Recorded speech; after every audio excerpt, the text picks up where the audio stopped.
I'm just Sir, and welcome to our fan experience. Join me as I go in depth into the match that was.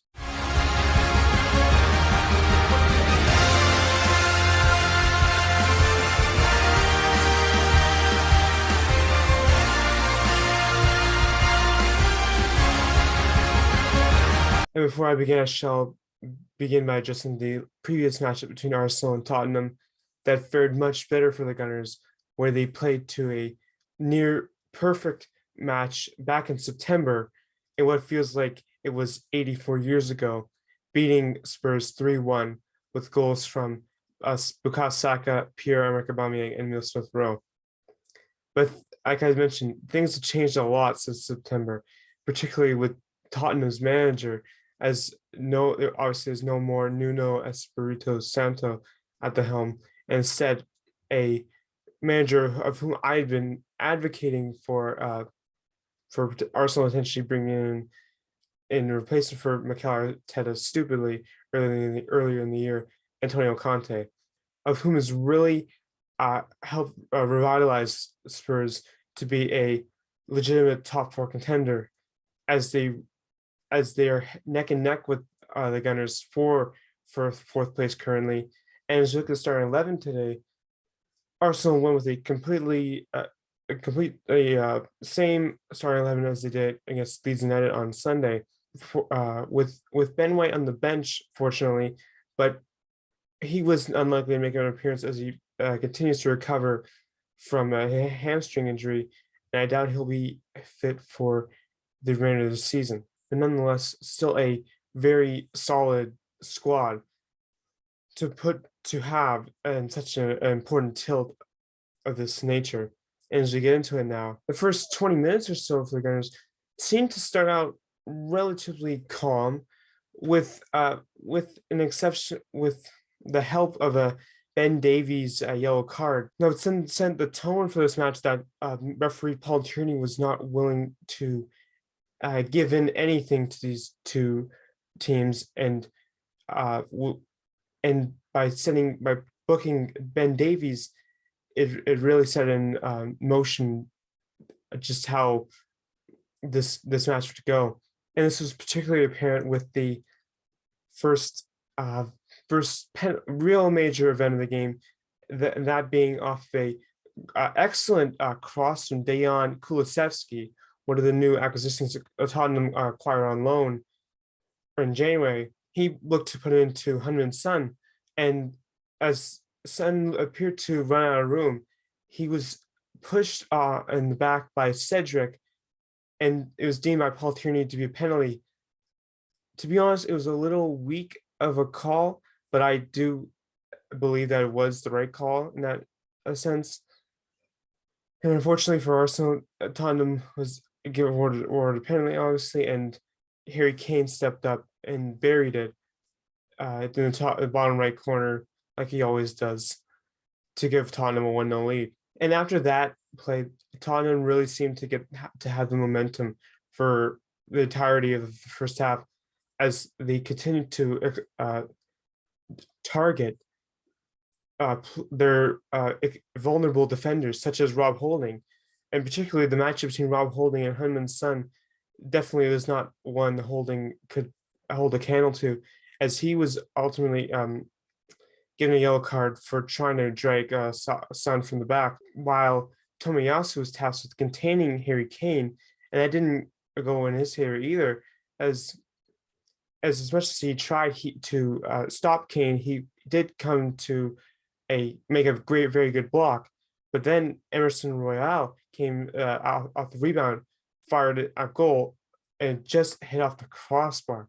So things were really not going well for Arsenal, and Mikel Arteta was nearly livid with just how poor they were playing, and rightly so, as Rob Holding, who had been struggling mightily up to this point, basically wrote his own death certificate in this match with a relatively harmless elbow to the face, and take that as it is. It's not.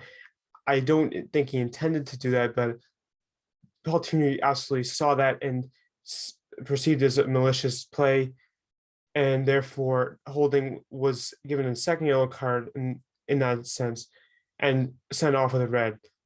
Just not a good game for not a good match for holding, and it was probably for the best for him to leave.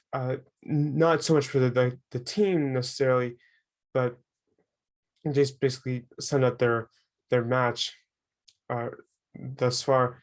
And with holding off, that really obviously hindered the Gunners' defense and their attack. As they were with one player missing, that meant one player who's going to get through and potentially be wide open for a goal. And just so happened after a corner from Sun, that was passed towards Rafael Bentancur, a fellow Juventus loanee.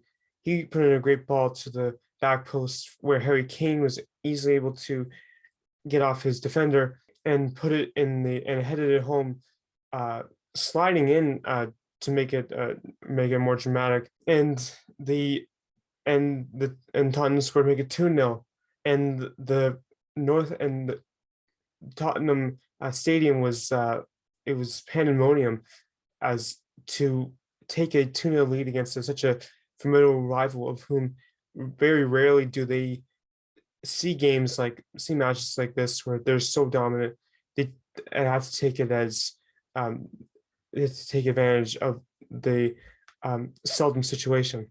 But despite the fact of being down, Arsenal made a last-second attempt in the first half, with Eddie Nketiah putting in a deceivingly interesting shot towards Hugo Lloris, attempting to sneak it under the crossbar, but Lloris was not having any of it, and therefore going in the first half, Tottenham held a commanding lead over Arsenal 2-0. And I can't imagine what Mikel Arteta would have been saying to his players going into the first half, going into the locker room after the first half. Things went from bad to worse after it was clearly apparent that the Gunners were not prepared for the second half and had a lousy start as a result.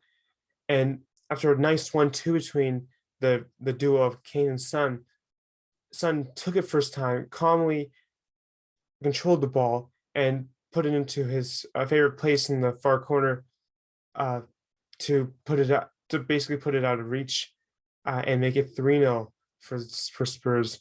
And the second half seemed to be a very similar story to the first half, but despite the fact that Arsenal had a chance after the third goal, with Bukayo Saka getting a great chance off a Gabriel Martinelli pass, but he was blocked away by Ben Davies, and Nketiah was unable to get the rebound. And despite that, the Tottenham came close to another goal later on, with Emerson Royale coming in with a header. Then there's back-to-back chances with Harry Kane putting in and deceiving a shot, and then Ryan Sessegnon. And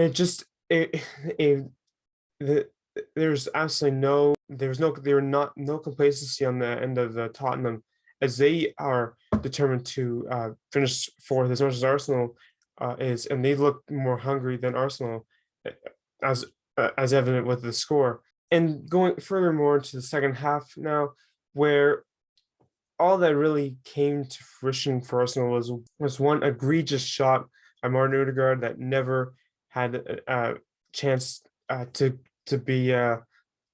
get on goal. And honestly, Hugo Lloris is being generous with just saving the shot in the first place. And even with the additions of the likes of Emile Smith-Rowe and Alexander Lacazette and even Nuno Tavares, of all players, that did not set in motion a palpable attack for Arsenal to put in. And the final icing on top, really, for the Gunners in the game was some extraneous fouls from multiple players you wouldn't expect, who even